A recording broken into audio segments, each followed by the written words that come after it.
ಈ ಫೋಟೋ ಎಲ್ಲಿಗೆ ಹೆಂಗೆ ಬಂತು? ರೀ ಯಾಕೆ ಇಷ್ಟೊಂದು ಗಾಬರಿ ಆಗ್ತಿದ್ದೀರಾ? ಏನದ್ ಕೈಯಲ್ಲಿ ಕೊಡಿ. ಯಾವುದೋ ಒಂದು ಫೋಟೋನಾ? ಯಾರು ಕೊಡಿ? ಯಾವುದೋ ರೆಸಾರ್ಟ್ ಕಸ್ಟಮರ್ಗೆ ಇರಬೇಕು ಚಿನ್ನಮರಿ, ಅಷ್ಟೇ. ತೋರಿಸ್ರಿ. ಇದನ್ನ ನೋಡಿ ಏನು ಮಾಡ್ತೀರಾ? ಸಾರಿ ಚಿನ್ನಮರಿ, ಅರ್ಜೆಂಟ್ ಫೋನ್ ಕಾಲ್ ಬಂದೆ. ರೀ ಒಂದ್ ನಿಮಿಷ ಹಲೋ. ಬನ್ನಿ.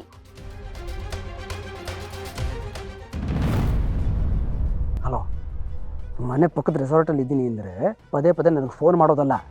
ಏನಾಯ್ತು? ನೀವು ಹೇಳ್ದಾಗೆ ಅಲ್ಲೆಡೆಗೆ ಊಟ ತೊಗೊಂಬಂದ್ರಿ ಬಾಸ್, ಆದರೆ ಆ ರೂಮಲ್ಲಿ ಅವಳಿಲ್ಲ ಬಾಸ್.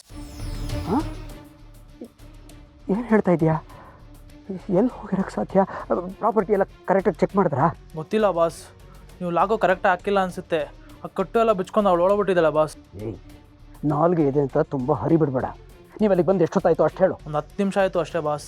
ಮನೆಯಲ್ಲಿ ಹುಡುಕ್ವಿ, ಎಲ್ಲೂ ಸಿಗಲಿಲ್ಲ, ಅದಕ್ಕೆ ನಿಮಗೆ ಫೋನ್ ಮಾಡಿದೆ. ಒಂದು ನಿಮಿಷ ಹಾಗೆಲ್ಲ ನಿಲ್ಲಿರು. ನಮ್ಮ ಮನೇಲಿ ಉಳಿದಿರೋದು ಒಂದೇ CCTV, ಅದು ಗೇಟ್ ಆಚೆ. ಅದನ್ನು ಚೆಕ್ ಮಾಡಿ ನೋಡು, ಹೆಂಗಸು ನಮ್ಮ ಮನೆ ಬಿಟ್ಟು ಇನ್ನೂ ಅರ್ಧ ಗಂಟೆ ಕೂಡ ಆಗಿಲ್ಲ. ಅಂದರೆ ಅಲ್ಲೇ ಆಸ್ಪಾಸಲ್ಲೆಲ್ಲೋ ಇರ್ತಾರೆ. ನೀನು ಹುಡುಗರೆಲ್ಲ ಕರ್ಕೊಂಡು ಸರ್ಚ್ ಶುರು ಮಾಡು. ಹಿಂದಿನ ಸರ್ತಿ ಕೆಲಸ ಮಾಡಿದಾಗ ಇನ್ನೇನಾದ್ರು ಮಾಡಿದ್ರೆ ಏನಾಗುತ್ತೆ ಅಂತ ವಾರ್ನಿಂಗ್ ಕೊಟ್ಟಿದ್ದ ಜ್ಞಾಪಕ ಇದೆ ತಾನೆ? 10 ನಿಮಿಷಕ್ಕೆ ನಂಗೆ ಅಪ್ಡೇಟ್ಸ್ ಬೇಕು. ಕಾಲ್ ಮಿ ಸೂನ್. ಸರಿ ಬಾಸ್.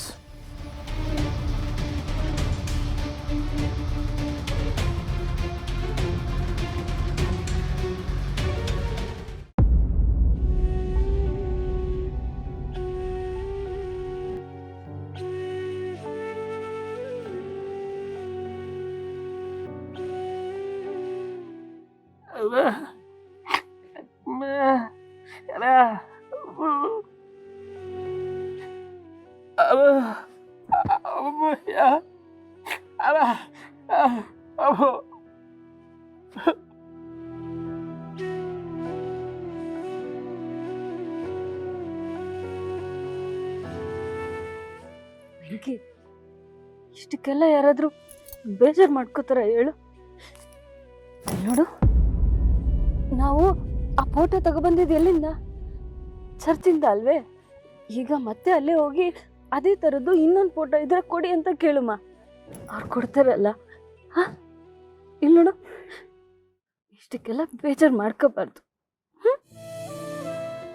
ಅಕ್ಕಿ, ನೀನು ಅಮ್ಮ ಒಂದಾಗೆ ಆಗ್ತೀರ. ಆ ದೇವರು ಅಂತ ಒಬ್ಬ ಅವನಲ್ಲ, ಅವನ ಮೇಲೆ ನಂಬಿಕೆ ಇಡು. ಅವನೊಬ್ಬ ನಿನ್ನ ಅಮ್ಮನ್ನ ಒಂದ್ ಮಾಡಬೇಕು ಅಂತ ಮನ್ಸು ಮಾಡಿದ್ರೆ ಈ ಪ್ರಪಂಚದಲ್ಲಿ ಯಾರೇ ಬಂದರೂ ಅದನ್ನ ತಡಿಯಕ್ಕಾಗಕ್ಕಿಲ್ಲ. ಇಲ್ಲಿ ನೋಡು, ಈಗ ನೀನು ಕಳ್ಕೊಂಡಿರೋದು ಬರೀ ಒಂದು ಫೋಟೋ ಅಷ್ಟೇಯ, ಅಮ್ಮನಲ್ಲ ಅಲ್ವೇ? ಅದ್ಯಾವ್ರ ಮೇಲೆ ನಂಬಿಕೆ ಇಡು, ಎಲ್ಲ ಒಳ್ಳೇದೇ ಆಯ್ತದೆ.